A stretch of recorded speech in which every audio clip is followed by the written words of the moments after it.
Well, hi ho, everybody. Welcome to Stratosphere Lounge. I'm your host, Bill Whittle, and sorry about the late start, um, but better late than never, unless you're talking about, ambulance with paramedics or the cavalry riding over the hill or some other thing. In fact, pretty much everything. Uh, it's almost never better late than never, but anyway, here we are. So, I hope everybody's doing well. It's good to see the gang here.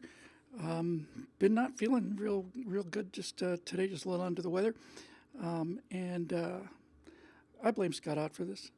I blame Scott for everything. Thank God he's not listening, because if he was here, well, that'd be the end of that. But basically, I you know I blame Scott for everything. I blame Scott for things that happened to me years and years before I met Scott. And in fact, I blame Scott for things that happened to my parents, all my ancestors. In fact, I think you could make a fairly compelling case, and I think I'm doing it right now, that you could basically blame Scott out for pretty much all of the problems that the world's experienced. Well, anyway, actually, I got a big apology. I've been tough to get a hold of lately, and he's just working so hard, and just because he doesn't have a voice, I thought about this. I almost did it. Scott beat me to the punch by about 2 minutes. Can we blame Scott for Clavin? No, we cannot blame anybody for Clavin. Clavin is he's like Cthulhu. Clavin's like this kind of Cleveland's like this force of shadow that was there before. When God said, "Let there be light," the darkness that light was made out of was Clavin, essentially. But no, I do owe him an apology because I've been real tough to get a hold of him. And what the heck was I going to say? I do want to say before I forget, I know everybody's saying the sound's going out of sync. I don't know what to do about that. Anyway, I do want to say before I forget, there's as you know, there's a few people watch your show live. Looks like 80 people now, and a couple thousand on that other place. And nevertheless, I just want to say that there are two things that are guaranteed to cheer me up. One of them is that trumpet blast on the end of "I Know a Place." That ba ba ba ba ba ba. Love it. And the other thing that always cheers me up is Dave Big Booty doing the Mission Control call out every time I see it. It doesn't matter what happens. Every time I see that, he does this awesome thing just when we start with Petula, and he does this whole kind of Capcom go, flight go. It's just absolutely awesome. I don't think I've ever once seen it where it didn't make me feel good. So thanks, Dave. Real good. So anyway, yeah, I'm just I don't know. It's just sometimes it just seems like you're swimming upstream and yeah, booster go, retro go. Here it comes, folks, in real time, etc. But that's what they did when they launched Apollo 11. By the way, the flight director said, "Okay, go or no go for launch," and it was like booster go, retro go, and then everybody else said, etc. And you save some time that way. You don't have time to waste when you're trying to beat the Ruskies to the moon. And then look, Cthulhu twitches. He comes up with a great little line: turbines to speed, and that's the second half of atomic batteries to power, turbines to speed. First person who tells me what that is will win a shout out. Here it comes: atomic batteries to power, turbines to speed. What happens next?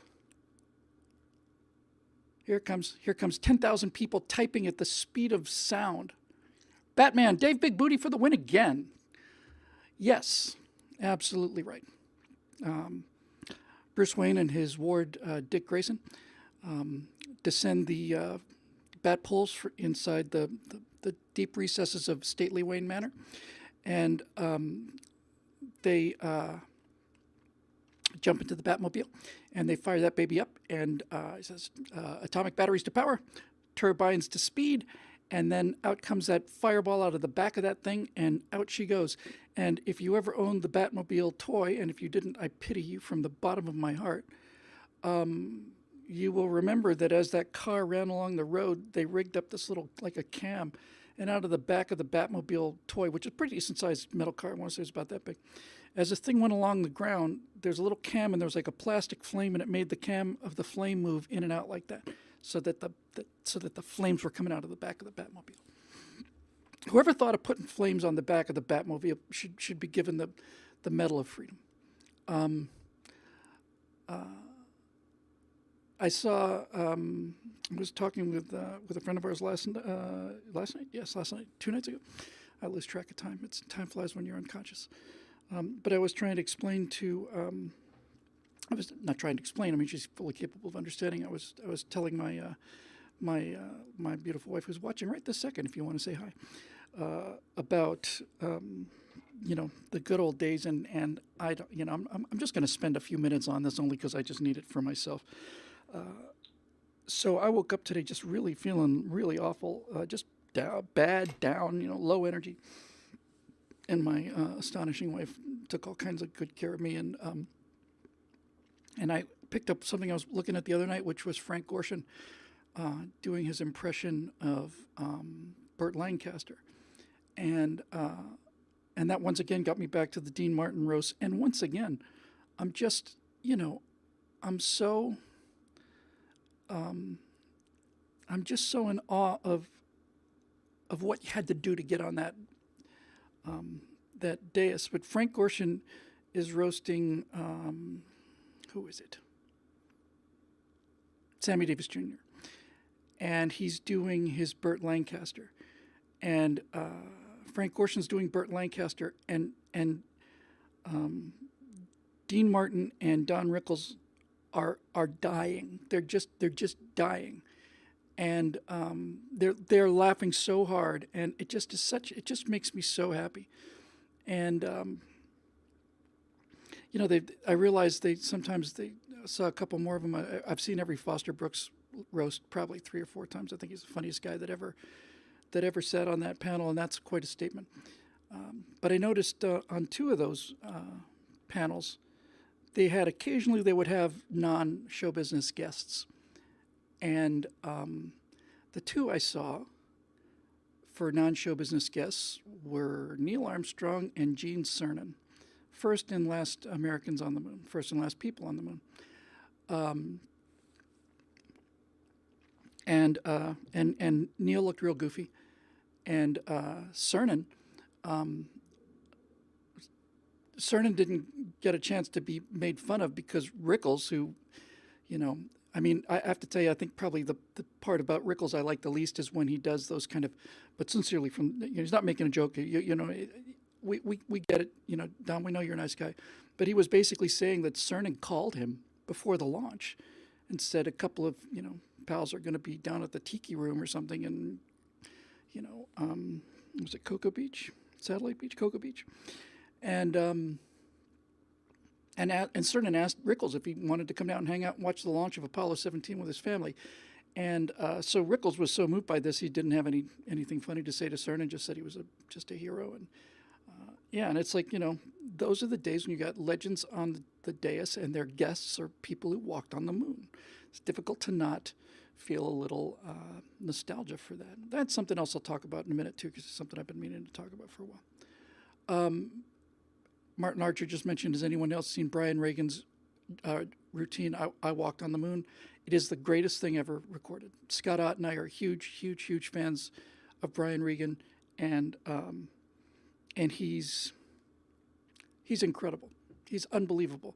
And the I Walked on the Moon thing is great. I'm not going to spoil it for you, but basically what he's saying is he's always surrounded by people talking about themselves and all of their big life of true tales of adventure and, all the things they've done. And he said, just imagine how cool it would have been to be an Apollo astronaut. You would you'd always win. There's well, I'll cheat one little bit. But, everybody's talking, he's eating his salad. Everybody's going on and on. Oh, I walked on the moon. That guy makes me laugh harder than just about anybody.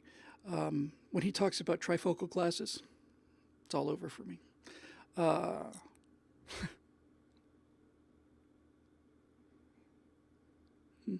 Anyway, I forget what the three things are. He's getting trifocal lenses, and he says something like, "Look, it's a book, it's a building, it's Alpha Centauri." You gotta be educated to make a joke like that. Anyway,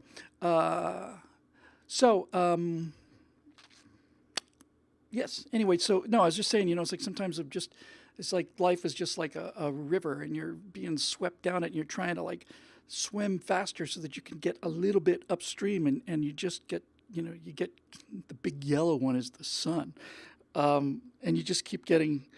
I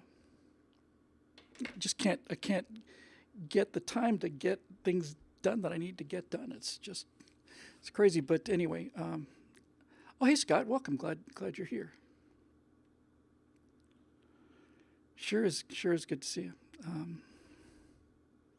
And I would just like to tell you, now that you've arrived, I just want to tell you what terrific work you're doing. Just that's a Rickles move, Rickles is always doing that. He's always like saying, what did he say? I'll tell you one thing. It's funny. I forget which roast it was. It might have been Sammy Davis, but there was a moment, and I hadn't caught it before. I think it was the roast of Sammy Davis Jr., and I think it was when Don Rickles was roasting Sammy Davis Jr. But this is actually a really, really, really great moment. Really great moment. So Rickles is setting up the fact that, he always makes fun of everybody, and he's always, he's always, he's got a genuine fear, and rightfully so, because he's a really, I don't think he was a nice guy, but he was certainly a good guy. And Rickles is just, constantly letting people know that all of this stuff is a joke. But there's a moment in that roast, it's just absolute, it's almost like the lunar landing. The more I think about it, it's almost like a pin, like a road mark or a milestone on the history of this society. And Rickles is doing this whole thing, and he's just laying into everybody. He says, I make fun of everybody. I make fun of the blacks. I make fun of the Puerto Ricans. I make fun of the red, the yellow, the purple, mostly the blacks. And he says, so it's a rhetorical question. He says, so why do we laugh? And before he can get anything out of his follow-up sentence, Dean Martin, of all people, who looks like he's always just drank 3.5 bottles of NyQuil, but I know it's part of his act. Why do we laugh? Rickles says rhetorically. And before he can even answer, Dean Martin, who's leaning way back, says, because we have to.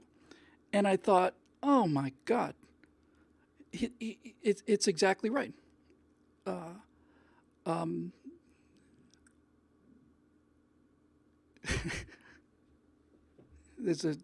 Martin Archer just told us, it's a great story about, I'll repeat it just because it's possible some people haven't heard it, but it's great, Rickles. But anyway, he said, why do we laugh? And Dean Martin says, because we have to. And he said, yes, because we have to. And I'm watching this, and I'm realizing, these guys, they really, it is so obvious to me, not that it wasn't already, but it's like a control experiment. On one hand, you've got these social justice warriors who are convinced that the best way for racial harmony is to never say anything of any kind that might be considered offensive by anyone. Unless you're a protected class, of course, then you can say whatever you want to. And they think that this is actually better for race relations. And what Rickles did, and all of them did, was they went just in exactly the opposite direction. They just started making fun of everybody's ethnicity. And and it's so much better at diffusing all of this stuff and these differences. A bunch of different people trying to live in the same space here. It's never been tried before. Rickles said, He's talking about the Irish, and he said, the Irish, I love the Irish. What will we do without the Irish? Jews are not going to go put out that fire.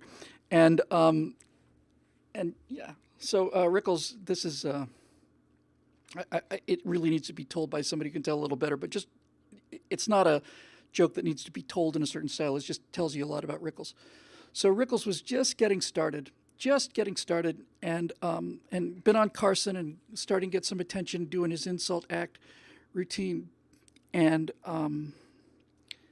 of course, everybody worshipped the ground that Frank Sinatra was walking on. I mean, Sinatra was a god, probably be early to mid 60s, I guess. And Rickles had just begun to get started. Rickles finds himself in this restaurant. Let's say it was Vegas, but it was a restaurant. And he looks over in the corner, and over in the corner, Frank Sinatra's holding court. And Sinatra had seen his act. He knew that Sinatra had seen him before and had come up backstage and said, "Hey, that was a really funny kid." And needless to say, Rickles is just completely blown away. This is Frank frickin' Sinatra telling him he did a great job. So Rickles goes over. Rickles has got his wife and a couple of friends there. And Rickles goes over. He's met Sinatra once. And Sinatra's king of the world. Rickles goes over and in the middle of dinner and says, "Frank, excuse me. I'm terribly sorry to bother you folks. Please excuse me. So, terribly, deeply sorry to interrupt. I just wanted to ask you if you could do me a little favor. I'm here with my wife and two of my best friends over there. They just absolutely adore you, and it would mean the world to me personally if you could come by and say hi to them. It would give me a sense that I've actually arrived after all these years. You don't have to if you don't want to." And so Sinatra said, no problem, I'm happy to do it. So Rickles says, thank you, goes back, sits down. Sinatra finishes eating. He gets up with his entourage.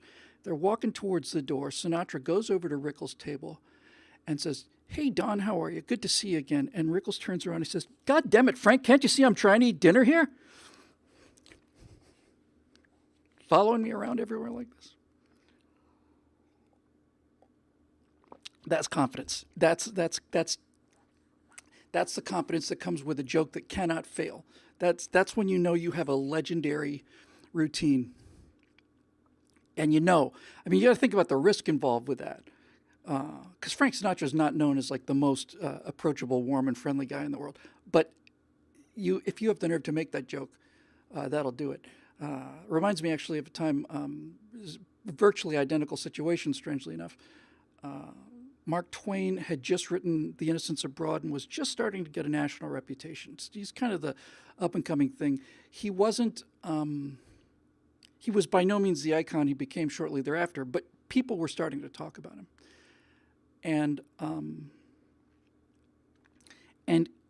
he found himself at an event with Ulysses S. Grant, and this would have been, I imagine, during the Johnson administration, before Grant became president. Maybe it was after the election, before the inauguration, but Grant was, needless to say, the most famous person in the country, and Mark Twain was basically essentially a nobody. And they found themselves together in this room, just the two of them, waiting for something to go on.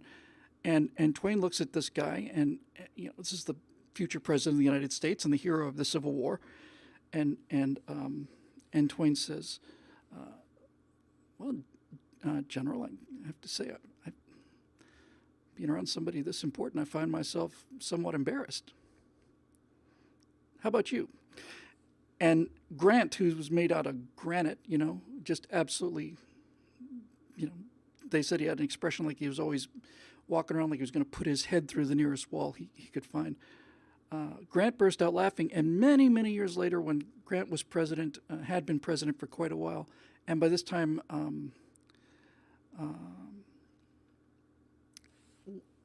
Twain is internationally well known. He's maybe the most famous guy in the world. At an event, 7, 8 years later, they find themselves together in a room, and Grant walks up to Mark Twain and says, "Mr. Clemens, I have to tell you, I find myself a little bit embarrassed. How about you?" I love these kind of things. It's just great. But yeah, when Dean Martin said, "Because we have to," it just, there's something about the delivery too, something about the way he says that line. It's like a lesson that he was learning over the course of 30 years in real time. And it's especially tough on the Sammy Davis Jr. thing because Sammy Davis Jr. would perform in hotels in Vegas, for example, and they wouldn't let him stay at the hotel. He'd be the nightclub act. People are driving from Los Angeles to see Sammy Davis Jr. And then they wouldn't let him stay at the hotel because he was black. And so all of these guys really broke a lot of molds, and they turned away a lot of prejudice, and they did it the only way you can really defeat prejudice, which is through excellence. And they treated Sammy Davis Jr. like he was one of them, because he was. And you diffuse those kind of things with a laugh. My favorite Foster Brooks line is during the roast of Sammy Davis Jr. and Foster Brooks is playing the city commissioner. Foster always would come out with he was always like Jimmy Stewart's flying instructor. He was, Dean Martin's Boy Scout camp, leader and stuff. And in this one, he was playing the Las Vegas city commissioner. And he said, Mr. Davis, who can forget that monumental evening when Frank Sinatra himself called down to the front desk and said, send the colored kid up to dance while I shave. Send the colored kid up to dance while I shave. It's like, it's just so perfect. It's so perfect. I don't even know if I can break down why it works. But it works because Frank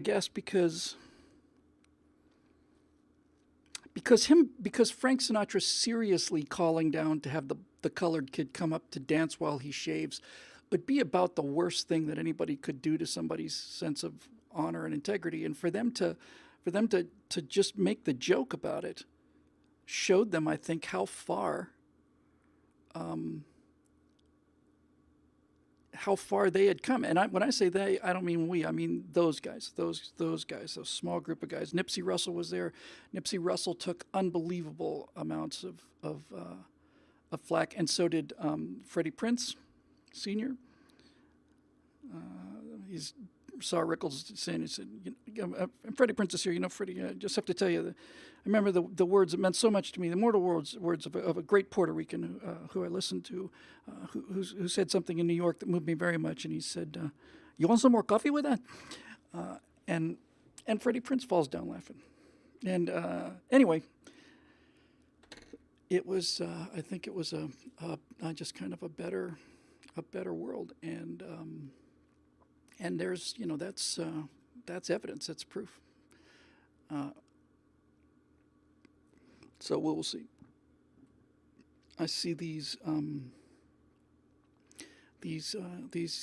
kids are just getting angrier and angrier and more, and not only angrier, more tyrannical.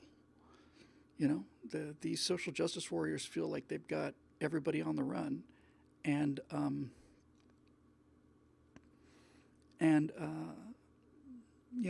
Dave, it's Dave Big Booty Night here, did a quote. He said, you're getting offended by jokes. This is a Ben Shapiro quote, apparently. But think about this. Okay, is this actually kind of the point, right? When you joke about something, the reason that people laugh is always, in one way or another, it's always about the reversal. It's always about the reversal. It's always about what you think is going to happen doesn't happen. That's essentially all of humor is the reversal. And every now and then you can get a double reversal. And the first one that comes to mind is in Life of Brian, and Brian is telling him don't follow him, that he's just, he's not a prophet, he's just a guy. And he says, you are all individuals. And everybody in unison says, we are all individuals. That's a reversal. And then one guy says, I'm not. That's the double reversal. That's twice funny. For everybody to chant in unison that we are all individuals is hilarious. And then for the one guy, who is the only individual in the crowd, saying, I'm not an individual. That's hilarious. Yeah, Norm Macdonald is great at the double reversal, too. I don't know. Strange night, maybe I just keep myself amused. I'll tell you my favorite Norm Macdonald joke, which I heard not too long ago. I might have repeated it on one of these shows, but if I did, you're going to hear it again. So Norm Macdonald kept referring to his crazy uncles. One uncle, I think he kept going on about this, crazy uncle, just as a means of telling a story. So he said, so I was visiting my uncle. And I was visiting I can't do a Norm Macdonald, but he's distinctive. So Norm Macdonald says, so I was visiting my uncle, and and he'd had some memory issues, and I was a little worried about him. And I saw him, and he was there, and his taking some kind of medication for Alzheimer's and memory, and it seemed to be having a really big effect on him. So I said, Uncle Jonah, you seem to be doing real well. You seem to be really alert. Are you on any medication? The guy says, yeah, I'm on medication. It's working great. Norm says, well, what's the medication called? And his uncle says, it's called. What's the name of that flower? The one you take on when you go to the prom or something. Norm says, carnation. He said, no, not a carnation. God damn it, you idiot! Not a carnation. The flower, the one that's like a you present it to people. It's just this beautiful, delicate flower. And Norm says, a lily. He says, not a lily. It's not a lily. God. You're an idiot. The flower. What is the flower that you always give to people? And Norm said, rose? And he goes, yes, that's it, rose. Rose, what's the name of that medication I'm taking?